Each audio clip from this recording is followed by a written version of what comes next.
Greetings to everyone. Hope you all are hail and hearty. And I'm Rajaswita Pridarshini Gaur, an undergraduate from MEM Engineering College, Jodhpur. And in this mod, we will be going to discussing the solutions to sample paper number 6, part 2, that is from question number 16 to question number 20. And this is exclusively for class 9. So without any further ado, let's get started. So the first question of the module says, and we'll be dividing this question into two parts. The first part will be the set of the questions before the or, and the second part will be the part of the questions after or. So the first part of the question, with the first A part says, while verifying the law of conservation of mass, a student carry out a reaction between sodium chloride and silver nitrate in a conical flask. Name the compound which will be formed as precipitate. And the B part of the first part says define formula unit mass of a compound and then calculate the formula unit mass of the following compounds. First is your Na2CO3.10H2O, and the second part is CuSO4 and CuSO4.5H2O. And we have been given the atomic mass of sodium to be 23, carbon to be 12, oxygen is 16, copper is 63.5, and S is 32 atomic mass units. And then the C part says what is meant by a unified mass. And the second part of the question says, say one similarity and one difference between evaporation and boiling, and account for the following. So the first says, we wear cotton clothes in summer. A wet handkerchief is placed on the forehead of a person suffering from a high fever. And then the third part says, wet clothes dry slowly in the rainy season. Okay, so now let's proceed to the solution part. This is the first part of the question set. And let us first go back to the question. The question says, while verifying the law of conservation of mass, a student carry out a reaction between sodium chloride and silver nitrate in a conical flask. Name the compound which will be formed as a precipitate. So I want you guys to understand that this kind of reaction between sodium chloride and silver nitrate is double displacement reaction. The reaction is what, right? You can see on front of your screen, right here. This is the reaction which is called a double displacement reaction. Now, why double displacement is because um, this is the first compound, this is the second compound, and when they react with each other, they are forming these two compounds in which the first element of this and the second element of this are going to have a reaction with each other. They are going to form a compound with each other, whereas the first element of this and the second element of this are going to have a reaction with each other and have a compound out of that. So this forms AD and C. This is a double displacement reaction. This is going to be the fundamentals of the reaction between silver nitrate and sodium chloride, which is given to us in the question as well. Sodium chloride and silver nitrate, assume this to be A, assume this to be B, then this becomes your C, this is your D, and when you have a double displacement reaction, you will form AD plus CB as the product, and here it is, AgCl plus NaNO3. Now NaNO3 here is aqueous, it is present in the solution, it is present in the liquid form. Whereas AgCl3 is a precipitate, it does not dissolve in NaNO3 solution, and that is why you get AgCl precipitate out as a solid mass. So the answer to the first part of the question is AgCl. AgCl will be formed as a precipitate. A double displacement reaction is the one in which the exchange of ions takes place. The salts which are soluble in water are designated by the symbol aqueous, and those which are insoluble in water and remain in solid form are presented by solid S. After the chemical formulas, the balanced chemical reaction of the reaction between sodium chloride and silver nitrate thus will be the form of precipitate. And now, the second part of the first part of the question says define the formula unit mass of a compound. Then formula unit mass is the sum of the atomic masses of all atoms present in the formula unit of a compound. It is calculated by adding the atomic masses of all the atoms that are present in one formula unit. So first we have to calculate the formula unit mass of Na2CO3.10H2O. Now 10H2O here is the water of crystallization.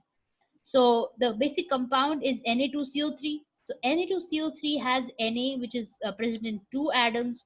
CO3 is present as 3 atoms. So you have 2 into the atomic mass of Na plus 1 is the atomic mass of 3 plus oxygen as present as 3. Now, CO3 means 3 oxygen, C is single, and Na2 means it has 2 sodium. It is basically written as something like this. So when you write it like this, you can easily understand this, that Na is present as two atoms, carbon is single, and oxygen is present in this compound as three atoms. So you put in this formula, and the first part is solved, in which you are finding the formula unit mass of Na2CO3. Now we also have to find the unit mass of those 10 water molecules, the water of crystallization, which is 10 in this case. So this is nothing but 10 is the atomic mass of H2O. Now H is present in oxy, uh, H is present as two atoms, and oxygen is present as one atom. You can write it like this, and you have a better understanding of this formula and easily calculate this atomic mass. Now just have to simply add this and this together, and you get the formula unit mass of the whole compound of Na2CO3.10H2O comes out to be 105.97. That is of Na2CO3 added to 180.02 added to that of water, and then you get the final result. Similar will be the procedure when we are going to solve for CuSO4. So first, CuSO4 is something which looks like this. So this means that you have one copper atom, you have one sulfur atom, and you have four oxygen atoms. So you calculate the whole thing according to that. You multiply the values of the atomic masses according to this then the amount of the atoms which are present in this formula, and you first find the formula unit mass of CuSO4, and then you find the formula unit mass of water of crystallization, which is 5 in this case, and then finally just add both of them to get the formula unit mass of CuSO4.5H2O, which comes out to be 159.62 added to 90, which is 249.70. And the C part of the first part of the question says, what is meant by unified mass? Then the unified mass unit, that is the symbol U or the Dalton symbol dA, is a standard of mass unit that quantifies mass on an atomic or molecular scale. One unified atomic mass unit is approximately the mass of one nucleon and is numerically equal to 1 gram per mole. So you have basically this we are talking about. This is your unified mass. This is the basic standard unit of mass that is quantifying mass on an atomic or a molecular scale. And now we are going to proceed to the second part of the first question. Now here we are to state one similarity and one difference between evaporation and boiling. So the similarity is that in both the cases of evaporation as well as boiling, both the cases the water is formed as vapor, or the liquid is going to be formed as vapor. And the difference is that and here yes, we are not discussing about the solids which convert direct. We're not discussing solids, right? We're just discussing about the aqueous solutions, and in this case more specifically to be water. So water is converted into water vapors in both the cases, but the difference lies in the fact that evaporation takes place at any time, whereas boiling is happen to have at a standard as a fixed temperature at a fixed point range, and that is why this is the difference between evaporation and boiling. And the B part says account for the following. First, we wear um, cotton clothes in summer. Now, simply, sweat is absorbed by the cotton and is exposed to atmosphere, making evaporation really fast. During this evaporation, particles on the of the liquid give an energy from our body, making the surface body cool. So that is why when you have your water which is evaporated from your surface of the body, it gives you a cooling effect. And that is why cotton is the best, because it helps in that evaporation to be taken at a very fast rate. The second part says a wet handkerchief is placed on the forehead of a person suffering from a high fever. Then water will absorb the latent heat from the skin, resulting in the lowering of the temperature of the body. Again, the water is going to absorb the latent heat. It is going to change it is going to change its state, and it is going to produce a cooling effect. And that's why how it's going to lower the temperature of the body. And wet clothes dry slowly during the rainy season is because the air has a lot of water vapor in it, so it cannot accommodate the water vapor created by wet clothes. So the water remains longer in clothes for a very long time as compared to summer season. Now, the next question says, why was gold foil chosen by Rutherford instead of any other metal? And B part says an ion M+2 contains 10 electrons and 12 neutrons. What is the atomic number and the mass of the element M? What do you understand by valence electrons? And then finally define isotopes and state two properties of isotopes. So basically, gold is the best malleable metal, and a very thin foil of like 1,000 atoms thick can be made out of gold, and so that the observations are very clear. For that, you have accurate observations out of the Rutherford's gold foil experiment, which is right in front of you. You can also refer to this diagram. You have your observations and you have the interpretations as well. Basically, we needed a very thin metal sheet right here to get accurate results of the deflections of these alpha atoms that were scattering when they were hitting this gold foil. And that is why we used gold foil, because it was the best malleable metal.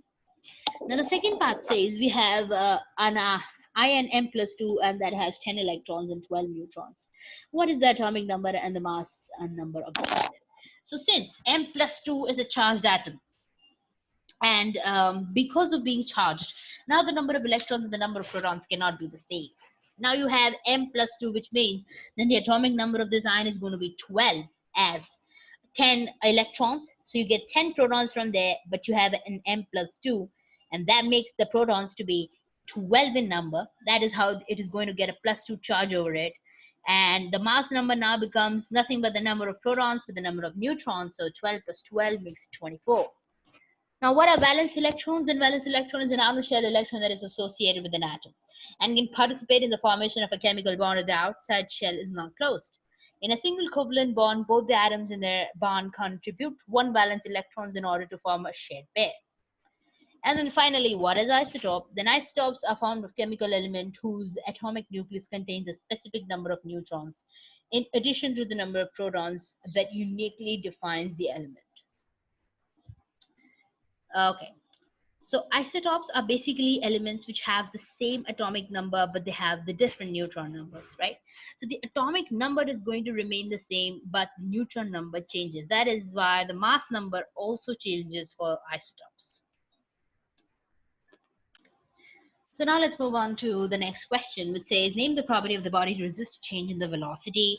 What is the relationship between force and acceleration? What is the name given to the product of mass and velocity? And which physical quantity corresponds to the rate of change of momentum? And finally, the name of the principle in which the rocket works. And the all part says a stone is dropped from the tower of 100 meters high into a pond of water at the base of the tower. But when it's splash heard at the top, the value of G given to us to be 10, and the speed of the sound given to us to be 340, and then how do sound waves cause vibrations in the eardrum of the human ear? So the first part first. The first part says name the property due to which the bodies are going to resist a change in their velocity. So inertia is that property which is responsible for resisting the change in the body of the velocity. And it is the property of the body by which it continues to stay in the existing state of uniform motion or rest unless the external force is applied.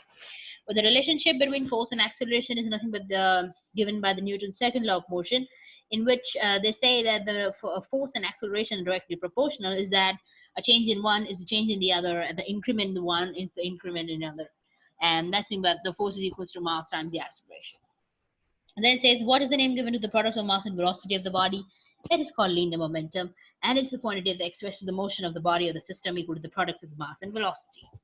And finally, which physical quantity corresponds to the rate of change of momentum? The rate of change of momentum is corresponding to the quantity which is called force. And finally, rocket works on expelling gases from one at a very high velocity.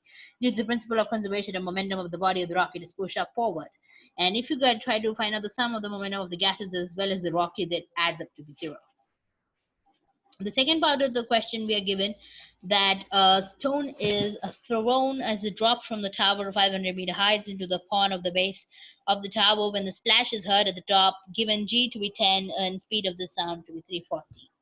So let us just first have a visualization. See, this is the top, this is the building, this is the pond in which this water is going to the stone is going to get dropped, and from here this stone has been dropped here, right? This is 500 meters high, this height is 500 meters, and this is the pond in which the stone is going to fall. Now the S is given to us to be 500, the G is given to us to be 10, and the initial velocity of the stone is 0. So just apply the equations of dynamics of stone, and S is equal to UT is equal to UT plus half GT square. Put in the form, just insert in these values that have these values have to be put in here, And then finally, immediately after touching the water in a fraction of seconds, there is a sound wave uh, produced on the surface of the water, separation of the time, and the sound reached. So we can easily find this by applying the formula: the distance to travel divided by the speed is going to give you the time for the sound to reach the top. Now, this time was the time it had reached. Um, it took from the stone to fall from here to here. So this time 10 seconds. And now if we add into these 10 seconds the time taken for the sound to come, that is 500 divided by 340, that is 25 divided by 17, approximately 1.7, the answer to us comes out to be 11.47 seconds. And yes, the pinna is, which is the outer ear, is going to collect the sound from the surroundings and passes through the auditory canal. At the end of the auditory canal, there is a thin membrane, which is the eardrum. So when the compressions of the sound reaches it, it moves inward, and when the rarefaction reaches it, moves outwards, and in this way, the eardrum vibrates. Now let's move on to the next question. Let's say, what do you mean by acceleration due to gravity? And prove that acceleration due to gravity is independent of the mass of the falling body, and then list two differences between capital G and small g. So, when the object falls freely towards the surface of the earth from a certain height, then its velocity changes, and the change in velocity is produced in acceleration in the object, which is called acceleration due to gravity, which is denoted by small g. And the value of the acceleration due to gravity is 9.8 meters per second square. And now, prove that acceleration due to gravity is independent of the mass of the falling body. Then you can, now by using the laws of gravity, the formulas of gravity, the force that has the force on body of mass m is going to fall under the influence of gravity is F is equal to gmm upon r square. Now m is the mass of the earth, r is the radius of the earth. Also the force is the weight of the body, which is also given to us to be F is equal to mg. So we equate the both of these values of f, and finally found out the value of small g to be gm upon r square. Now this term is pretty much independent upon this independent of this small mass m, which was the mass of the body, and this is how we conclude that g is independent of the mass of the falling body. And the third part of the question says, list two differences between capital G and small g. Then capital G is nothing but the universal gravitational constant, and small g is the acceleration due to gravity. And the differences are that an acceleration which is produced in a free falling body due to the gravitational force of the earth is known as the acceleration due to gravity, whereas the gravitational constant g is numerically equal to the force of the gravitation that exerts between two bodies of unit mass which are kept at a unit distance from each other.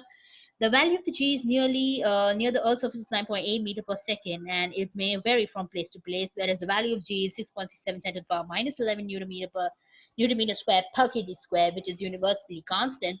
And the small g, that is acceleration due to gravity, depends upon the distance between the masses, whereas capital G is independent of the distance between the masses. And finally, the values, the SI units of acceleration due to gravity is meter per second square. There's the SI unit of universal gravitational constant, comes out to be Newton meter square per kg square. And now let's move on to the last question of the module, which says differentiate between striated, unstriated, and cardiac muscles on the basis of their structure and site location in the body. So yes. Now, this is striated muscle, unstriated muscles, and cardiac muscle. Now, the shape of the cell. Now, striated muscles have long cylindrical, non-tapering, and unbranched. Unstriated muscles are cells with long tapering ends and unbranched, and cardiac muscles are non-tapering, cylindrical, and branched. Nucleus. Now, many nuclei are just situated towards the periphery of the muscle fiber. Unstriated muscles have only one nucleus situated in the center, and cardiac muscles, each cell contains one or two nuclei situated in the center. Now, as far as the striation is concerned, striated muscles have transverse alternate light and dark bands present, whereas striations or strips are absent in unstriated muscles, and cells have faint striations in cardiac muscles. The mode of contraction in case of striated muscle is voluntary, contract rapidly, but soon undergo fatigue. In case of unstriated muscles, the involuntary, not at will, contract comparatively slow, but they never undergo any sort of fatigue. And cardiac muscles are involuntary, rhythmically contracting and relaxing throughout the life without fatigue under normal conditions. And finally, the example of locations of striated muscles are hands, legs, and other skeletal muscles. The unstriated muscles are found in stomach walls, intestines, ureters, bronchi, and cardiac muscles are present in the heart. That's how cardiac word itself means heart, refers to heart. So with this, we come to the end of the module. Thank you so much for being a patient audience. I hope I was able to deliver the concepts to you. And yes, we'll be in the next module. Till then, keep learning, keep growing. Thank you very much.